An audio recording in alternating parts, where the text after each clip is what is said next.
Thank you, Logan, for a superb nominating speech and for all your hard work and dedication to the Souris River Dems. Also, thank you, Kelly, for all of your hard work and dedication to the Souris River Dems and for putting up with me after saying you were not interested in me having any part of any race this cycle. Thank you, Pat, for seconding. You know how happy I am that you were on the ticket, brother. My first shot at an acceptance speech was a barn burner, a flamethrower directed at the North Dakota Republican Party. But I was advised that my job here today is to talk about myself and my campaign, and that I have 5 to 8 minutes, not half an hour. So good afternoon. I am Trygve Hammer, call sign Sledge.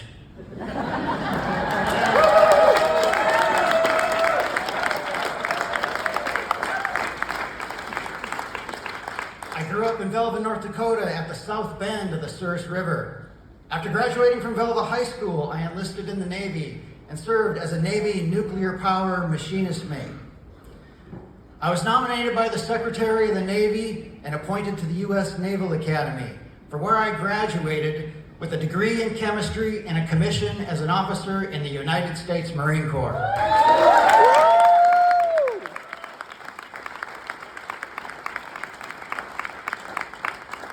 I served as a helicopter pilot and a forward air controller. I deployed to Iraq in 2003 as an infantry weapons platoon commander. I've taught leadership and tactics at the Naval Academy and grades 7 to 12 science in Granville, North Dakota.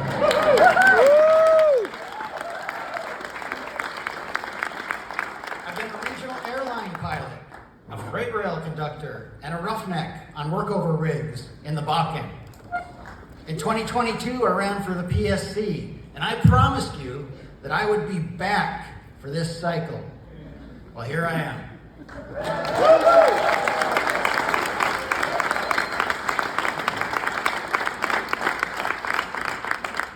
All of the experiences I just listed have played a role in who I am today. But that fiery first speech, that was a little bit of my mother coming out in me. She would have turned 80 yesterday. When I was in the first grade, and Mom found out that another kid had been bullying me on my walk home from school, she looked me in the eye and said, "Next time, punch him in the nose." I was like, punch him in the nose? That's the kind of thing I usually got in trouble for. Yep, she said, right square in the nose, as hard as you can. The next day, that kid blocked the sidewalk in front of me and moved to get his face right up in mine. Now, there's a reason why no martial arts style ever developed trains you to lead with your face. Mom's solution to the bully problem proved so satisfying and effective that I became a bit of a nose-punching serial puncher, unleashing my fist at the slightest provocation, and Mom had to rein me in. Mom was tiny, but not one to be trifled with. My brothers and I knew there would be consequences if we broke any of her rules, like never play on the railroad tracks and stay off the dike along the Souris River. One day, I was walking home from the swimming pool, barefoot and shirtless, with my brother Mike and my friend Eric on the dike along the Souris River. We stopped at a place where we had carved steps into the dike down to a flat area 6 feet above the water where overhanging branches made a great natural fort. What happened next is somewhat in dispute, but only because my brother Mike has blocked any memory of knocking his big brother into the river. The Souris appeared placid at that spot, but the current was strong and my swimming wasn't.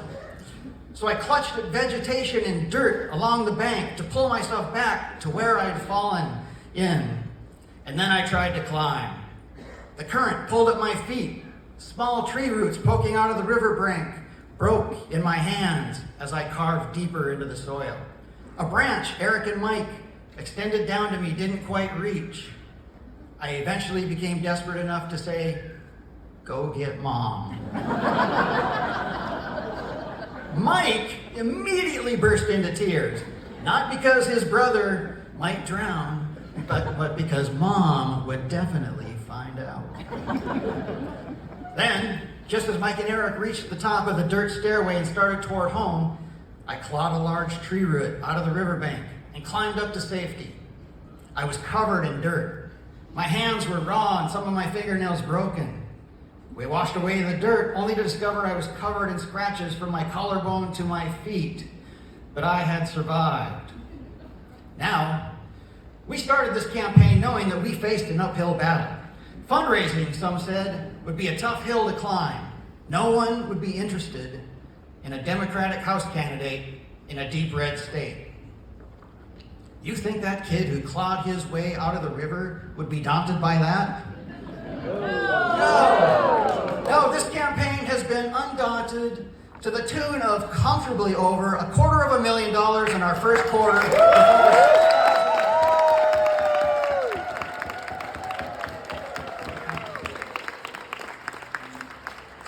With over 6,200 donors. Now, early in the campaign, a columnist mused about who might get into this race.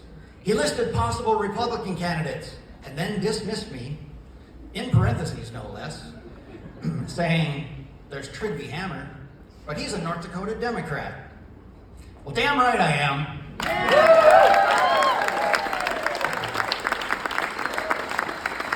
I'm on the team that fights for hardworking people like my mom and dad.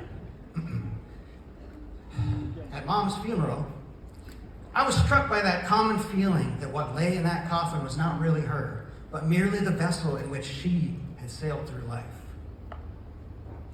I am on the team that believes that while Mom was still with us, she was the captain of that vessel, and every decision about what it carried and what it jettisoned, where it went and how it was maintained, belonged to her, not to some self-righteous scold in Bismarck or Washington, D.C.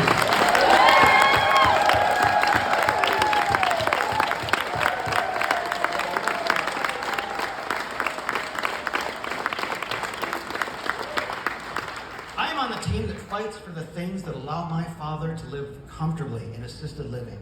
Things like Social Security, Medicare, and his defined benefit pension from decades at the State Highway Department.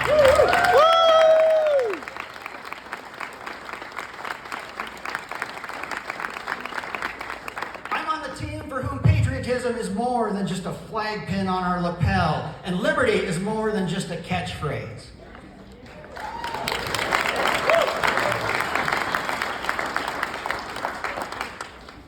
You can put those flag pin patriots on notice that it would not be wise to get in Trygve Hammer's face with their meaningless innovation over regulation jingoism, or their a little government shutdown never hurt anyone callousness. Because I am a North Dakota Democrat and I plan to win. Yeah!